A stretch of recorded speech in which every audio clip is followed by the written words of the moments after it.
Let's move on to Heidi tonight. Heidi Cuda, where are you?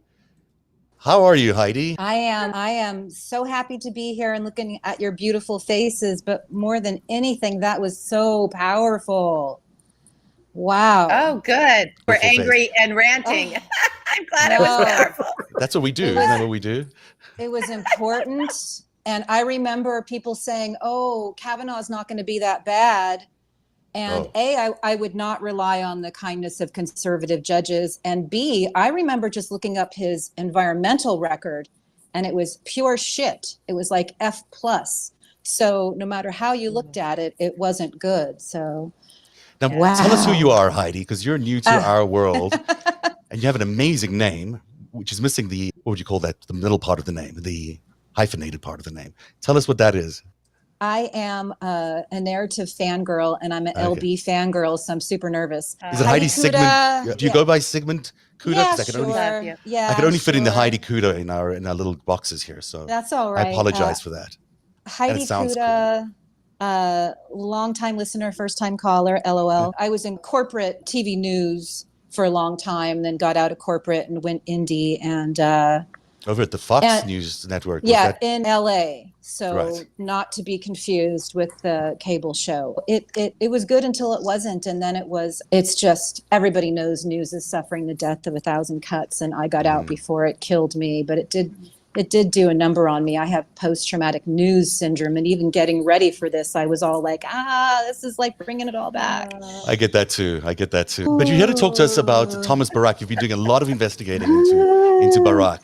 And actually, I've just been poking around a bit because I was in the desert getting away to work on something, and all of a sudden, did you find a body? What? Yes, found Thomas Barrack's past. The skeletons in his closet. All of a sudden, my pager starts blowing up. I'm getting calls from people in LA telling me that Barrack had been arrested, and then some of my sources said that he has some funny associates. And I'm going to substitute funny with fishy. I think I'm going to go out on a limb and say they might be fishy. I don't know. Fishy. Intriguing associates. I'm just going to go over it really quickly.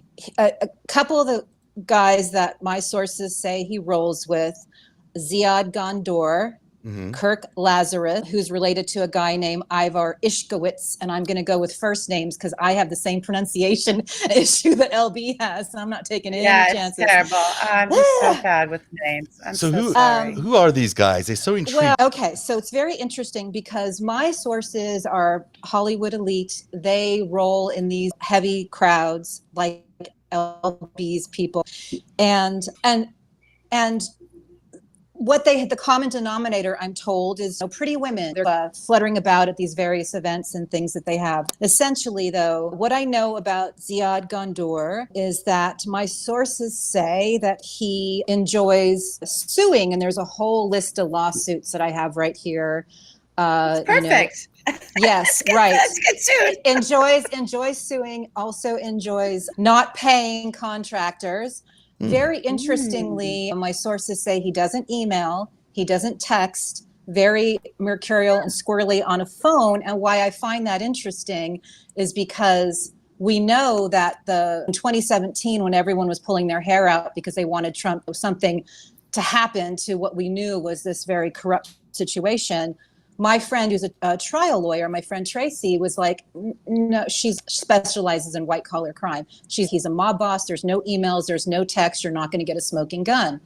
So I find it interesting that Barrack, his associate, did all the texts, did all the emails, and he is now he's in a pickle, in some trouble. He's a bad mobster. Super quick. But this guy Ziad doesn't even have a photo of himself online. If you research him, there's 1,000 different ones, but I don't think any of them are his.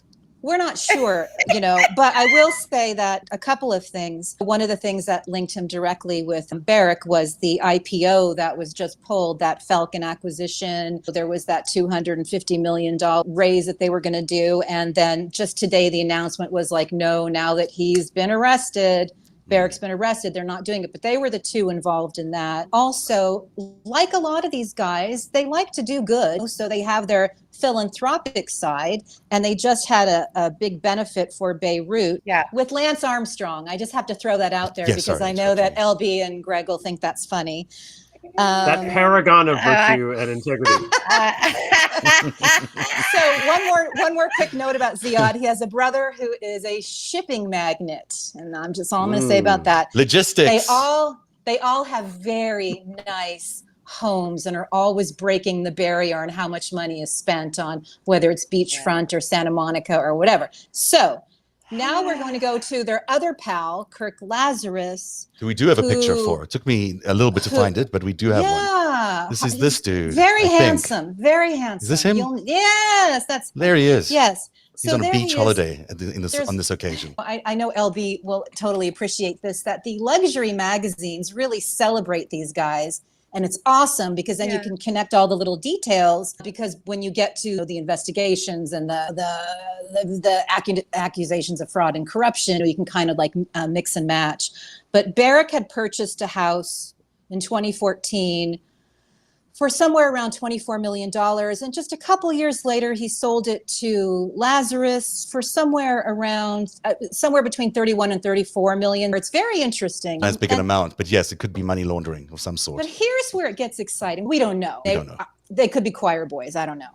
So what I really like, though, is that there's all these beautiful stories on their lifestyles and their gorgeous yachts, and the design company that Lazarus has, very nice, Malari, it means dream on in South African. But his high school chum back in South Africa, who he worked at Glencore with, which again, I defer to LB because I binged her 20 episodes. I'm jonesing for the second season. So I look at her like the reports I have read aren't consistent, but he made a nice little profit. And apparently that was the house where I believe he might have been a cutter cutout. How did he pay for it? How much did he pay for it? It looks like 24.5 in 2014. And sold it for? So selling it a couple years later in 2017 for 31 to 34. Now, it just made me think, I don't know why, about that deal that Trump did in Florida, where he bought the house for 40-something million and sells it for 50-something million more. The Oracle of Delphi. Essentially, his partner, Ivor Ishkowitz, who's an arms dealer in South Africa. They own the Malari Resort in South Africa together. Very beautiful, like 2,000 to 5,000 a night. Rhinos, elephants, and my God, gorgeous. Wow, love to go there. Ishkowitz is renowned in This is South interesting. Africa. He's interesting because he's an overt arms dealer. He doesn't like to think of himself as an arms dealer. He likes to think of himself as a sovereign state defend yourself dealer. What's interesting? Wait, I just have to appreciate that for a second. Okay, go for it. A sovereign state defend yourself dealer. Yeah. Okay. Well, it's if you go buy a gun from some little guy here in Ulster County, they're going to be happy to sell you want to protect your home. Except in this case, it's your home is a country. He comes and from the the gun school of defense. Protect Intercontinental yourself. ballistic missiles, whatever. Big. Just a It little belongs on a t-shirt. snapshot. Yeah. Just a little snapshot. Close with. I want to talk about that in just a second. Keep going. Heidi. Keep going. Ivar's close with Zuma, who is in jail for corruption, the former South African leader. This is when my radar went bing, bing, bing, bing, because wait a second. Zuma in jail is a huge deal. Yeah. The fact that they've actually arrested and imprisoned a former president of South Africa is unbelievable. This is a very corrupt country. They don't do that kind of stuff. And they've done it because this was such a massive corruption scandal over there. It basically ripped out the economy and sold it, to whomever was the highest bidder. So that to me is really interesting because it mirrors a little bit of what they were trying to do with Donald Trump. The same model. Yeah. Exactly. And I will say that Gupta brothers who are enmeshed in this corruption and Zuma, they're all flying on Ivor's planes. But so Ivor, who again, you read some of these reports, he's a choir boy and he's doing beautiful things and has this beautiful resort. Oh my God. Oh my God. Oh my God. So lovely. But his own bank, Barclays, their in-house watchdog flagged a 400 $430 million, basically suspicious transactions. And that somehow wound up in the hands of Christopher Steele, believe it or not, who was told to dig into it. And what it looked like was that Ivor had parlayed, this is a direct quote out of the investigative journalist consortium, that Ivor had parlayed political donations into military contracts. Barclays remains concerned about the source of Ivor's wealth, which they think may involve bribery and corruption. And just to tie a little bow on it, my sources say they wonder what the source of all these guys' wealth is. And that's where I will turn the floor over to my friends. That's really good stuff. Thank you so much. I think it's really intriguing when you have the intersection of arms trading and something as big as a corruption case that Jacob Zuma was just imprisoned for. That looks like pretty big mob stuff to me. I don't know. Doesn't it sound like mob stuff? I don't know. You're the mob expert. Just a little. Just a little mobby. Fishy. Just a little. Okay. Fishy. So it's certainly fishy. Yes, it is. There's some things to just always fill in contextually so everybody, doesn't. I know I'm the one that's like, mob, right? So that's my thing. But I'm not global with that. I'm very specific and strategic when I deploy that term. I will name oligarchs that are oligarchs, but if they're mob-oligarchs, I make sure I put the mob there in the front of it. So it's the intersection, however, of organized crime and intelligence operations, which is what Heidi was saying, not to promote my show, but that's the show. World. It's well promote my show, but this is the world for us all to just sort of see, right? We need to see it and we need to understand it and where it came from and how it comes to be. And you could say things like organized crime. I'm not always talking about U.S. organized crime. You could say things like intelligence operations. I'm not always talking about U.S. intelligence agencies, okay? Or operatives, or even operatives that are officially part of a U.S. Or any type of intelligence agency rather than just operatives who are contracting. Okay. So in this land so basically what you get into when you get into the heart of all of that is you get into what we named on Narrative way back when as fucketeering. Okay. Yes. So Tom Barrack is a big old fucketeer. Okay. But he is also an asset. He's also he's a full-on agent as well. Hang on a second. Let's get there. So what he has been swimming in with Jeffrey Epstein and Paul Manafort, by the way, for decades and decades. Those guys were running buddies, guys, back in the 80s. Okay, this isn't coming out of nowhere. This isn't just because of Trump, right? This is the world underneath Donald Trump that was there for decades and decades and decades. That he was sniffing around, wanted to be part of, but he's just not as smart as these men. He's not. He couldn't. Even Jeffrey Epstein, was blown up to be some kind of mastermind. He's really just he's a gutter guy. Like he was just a mob rat, but he was smarter than Donald. So I want to show you this little all the connections to Saudi Arabia. All the connections to Saudi Arabia.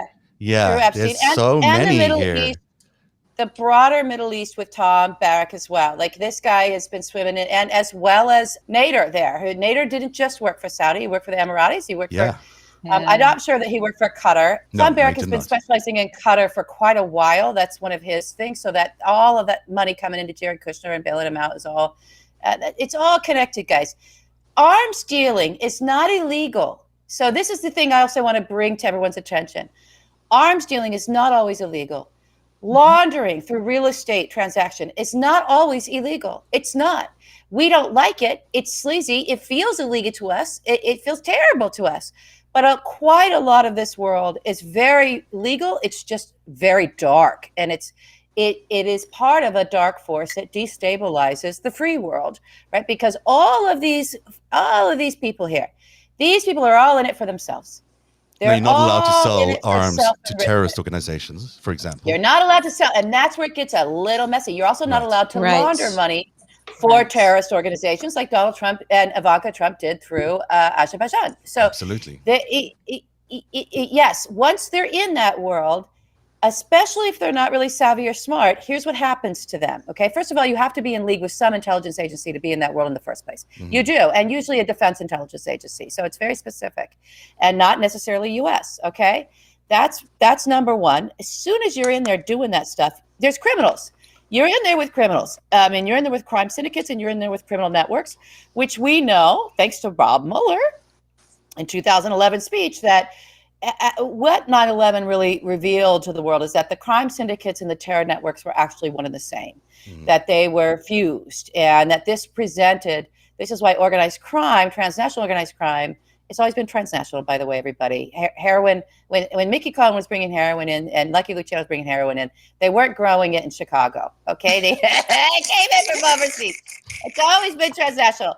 But what Mueller was really speaking to there and really putting verbiage around it with that was that you had nation states now in league with criminal organizations run by crime lords, right? Mobsters, mob bosses, who were using terror orgs as their sort of fronts and making sure that they were, and it's all just about extracting as much money and creating destabilization in these regions through things like arms deals. War makes money. It just helps to make money. Destabilization of human beings within nation states, especially around things like war, especially around things like just corruption in general, actually brings in quite a lot of money to the people that are behind the arms deals or benefiting from the arms deals on the other side of that transaction. That's why there's so much money involved in all that. So all of these people on this screen here, all of these people, they're all connected to intelligence. Every single one of them. Every single one of them. And they are all connected to arms deals. Every single one of them. And there's Ron Lauder. We mentioned him earlier in the show. So I was just that's really interesting. Adnan Khashoggi. Ron Lauder, who is partners with Arthur Finkelstein. Ron's got a lot of issues. Roy Cohn helped mentor him. Yeah. Sorry, I was going to take us down. Adnan Khashoggi, we exposed a lot on Tuesday about Jamal Khashoggi and the connections to Saudi Arabia and Israel's surveillance tech sector. That's really interesting too. And of course, Ghislaine is still in prison. So Barrack is not tangential to any of this. He's very connected. And especially in what he's done, it's interesting that Elliot Brody sold the first NSO products. Did you know that? He was the licensee for the first NSO products to the world, which he did through a shady cover company. So Robert Maxwell aspirations, all these people. We'll be right back. Hey everyone, it's Zev. Thank you so much for supporting the podcast and live show on Twitter and YouTube. This segment of the show is brought to you by Made In. Do you know how your favorite restaurants consistently make such delicious food? The short answer is that they have access to the right kitchen tools. It makes total sense. With Made In's professional quality cookware and kitchenware, anyone is capable of making restaurant quality food at home. Made In produces professional quality cookware and knives for those who love to cook. They source the finest materials and partner with renowned craftsmen to make premium kitchen tools available directly to you without the markup. Made In products are made to last, and they offer a lifetime guarantee. Their cookware distributes heat evenly and can easily go from the stovetop to the oven. And their knives are fully forged, perfectly balanced, and stay sharp. They have 28,000 plus 5-star reviews, and their products are used by some of the world's best chefs at Michelin-starred restaurants around the world. Made In better cookware for better meals. Right now, Made In is offering our listeners and viewers, that means you, 15% off your first order with the promo code NARRATIVE, NARATIV. This is the best discount code anywhere online for Made In products. Go to madeincookware.com/narrative. Use the promo code NARRATIVE, NARATIV, for 15% off your first order. That's madeincookware.com/narrative. Use promo code. So we are running out of time. I have two little tiny quick notes. Go for it. Do the tidbits. I have one 7-second thing because of what LB said. In 2015, the New York branch of Barclays filed a report to the U.S. Treasury describing suspicious transactions in Dubai and Cyprus accounts of IVAR's Paramount Logistics Group, Defense Aerospace. The first link below links him to the Saudi oil kingpin Sandy Majali, and the suspicious transactions were reported due to concerns of, as well, potential involvement of bribery and, of course, his relationship with Zuma. But I just wanted to make that point because obviously we've all read the indictment. We're like the tiny little percentage of people who read the indictments, and so we know what Barrack is actually charged with, and so it's right. What do you think he's most vulnerable for? I think the most vulnerability is that they're seeking to exploit. I think is got to do with Ivanka and Jared. It must be that that's where they're going, because the inauguration is such a is such a mess, right? And she was so involved in that. Okay, I just feel like go ahead, LB. I was just going to say, I just want to have everyone be measured about, I have no doubt Tom Barrack is singing like a canary. I'm sorry. Like, I'm the one who said right from the get-go, Manafort will never flip, and he didn't. I said, Weisselberg is not going to do it. He's Fred's boy. Because those men were, according to my phrase, were born to go to prison. They look great when they go in, too. They come out looking fabulous. They look tanner. They got, I don't know, something happens to them in prison. They really, truly are creatures that were born into crime syndicate families in order to go to prison. That is not Tom Barrack.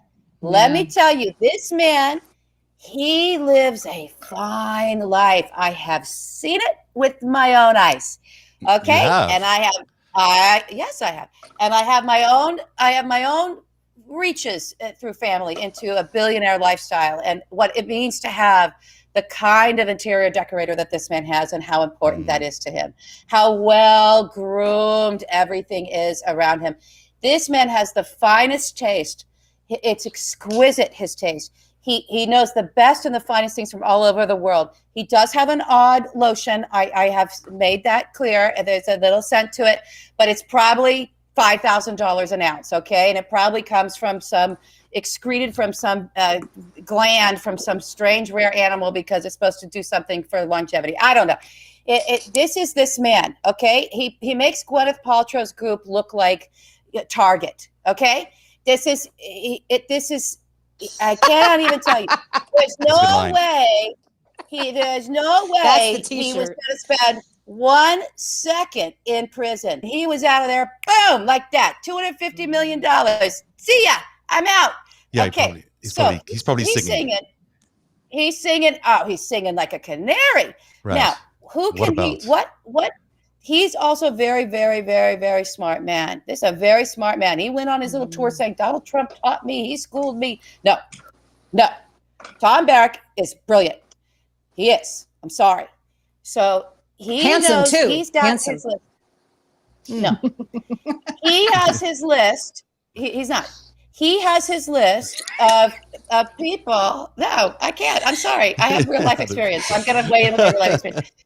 He has his list of people that he can go through from top to bottom. And I think what he's doing is, or from bottom to top, he will only roll out what he needs until he gets his deal. Okay? So this is up to the Department of Justice. This is up to the Department of Justice of what will we accept from this man? Because this guy can play cards on everybody. Holy shit. Go to the Cummings Report, everybody. You're going to find Leon Black in there. You're going to find Apollo in there. You're going to find Schwartzman. You're going to find Blackstone. You're going to find all the people that are wrapped up in the Epstein scandal with Ghislaine, right? Okay. In that case, that's ongoing. So he's got cards to play that don't have anything to do with the Trump crime family. They don't.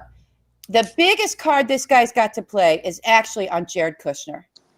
So you're right. The Justice Department. Oh, that's what I meant. So I said Ivanka, Jared but I meant Jared and Ivanka. Yeah, I think that's where they're going. That's right. And that's over 666, right? Which is just the perfect name for a building. I think it goes even worse. I think he's got Khashoggi cards to play. I do. Oh, that's going to be really interesting. We have to learn more about all the Khashoggi stuff. It's really bugging me a lot this week. Yeah. Thank you so much, Heidi. What a fantastic little report you gave us tonight. Really appreciate it. I love you guys. We love you. Thank you so much for coming on. We love you, Heidi. I love you more. Aw. Love fest. So, by the way, No, I'm kidding. if people love us, we also have a store now. It's the Narrative Shop. Oh, the store! Yes. I haven't seen the store. You've got to go check out the store. I should show it to you now, but I can't. Some things. You should get some things. They have amazing Fight of Our Lives tote bags and tie-dye T-shirts and other T-shirts. And they're available at a reasonable-ish price, some of which goes to us, which is great because we get to fund our independent journalism through it. So we appreciate any purchases. Narrative.myshopify.com. Narrative.myshopify.com. There you go. Now, thanks so much for being here tonight, Heidi. And LB, what do you got planned for the weekend? I started another job, guys. It happened. I know it's a lot, but it happened.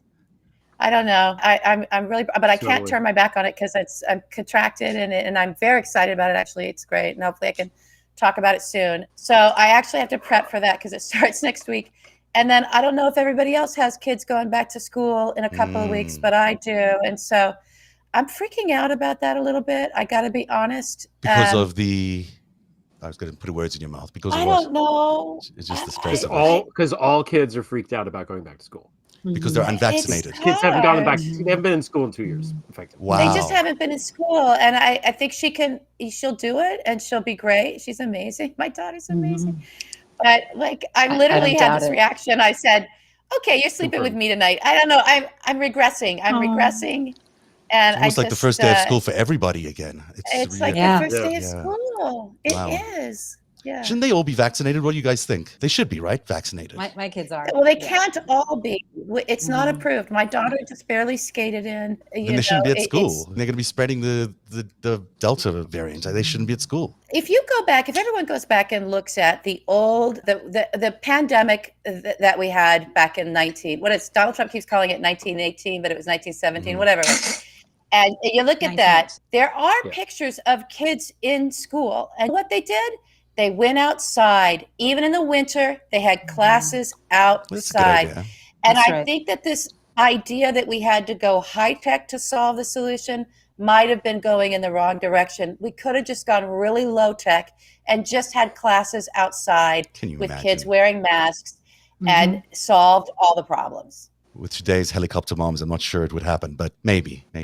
Greg, you've been awfully quiet tonight. I have two things that I want to add. Yes. Okay. Based on all that excellent stuff. Heidi, it's great to meet you on the show, by the way. Thank you you do great work. And anyway, the first thing is these words keep popping up, words like Glencore, words like Qatari investment, and that goes to Rosneft. And if this thing ends up, if Steele is right in that dossier about that fucking commission on the sale, he must be right. That's how. If this were a movie, that's how it would end. That's unreal. Yeah. And the connection they just remind is that Barrack's good friend from South Africa is former Glencore, right? That's the connection. Yes. Wow. Yeah. And for those who don't, we probably don't have time. We could pick it up another time. Glencore is worth knowing about. Well, that's also Mark Rich, right? So that takes you all the way back to Clinton. Yes. It was. He's not there, but yeah. So it's all this. He's deceased now. The second thing, and this will tie the whole show back to the beginning. We were talking about Kavanaugh. LB, you mentioned Mickey Cohen bringing heroin to California. Mickey Cohen's kind of chief advisor was who? Artie Samish. No, it's his godfather. His godfather, right? His godfather, yeah. Who is the lawyer for Artie Samish, LB? Anthony Kennedy's father, and then Anthony Kennedy himself. Before he became Anthony Kennedy, former Supreme Court justice, the one that stepped down, so corrupt Kavanaugh there. His father was the lawyer to the godfather of the mob. Wow. Get right out of town. The very justice that Trump pressured to remove himself from the seat from the board. I need to go back to bed. I really do. I was half thinking I should get out of bed today, but I was like, I gotta do it. But I'm just gonna go back to bed because it's necessary. I need more sleep. So good night, everybody. Thanks for being here. We appreciate you guys. I was waiting for a more of a pearl of wisdom there. But we'll Heidi, tell people how people can find you on Twitter, just so they know you're. How do we find you, Heidi? Me? Yes, you. Heidi Cuda. Heidi Cuda. There's an underscore in there, I think. Yeah, there's an underscore. Wow. There you go. So Heidi underscore Cuda is where you find Heidi Cuda. And thank you very much for being here tonight. Have a good night, everybody. You guys rule. Thank you. Thanks, everybody. Privilege. Good night.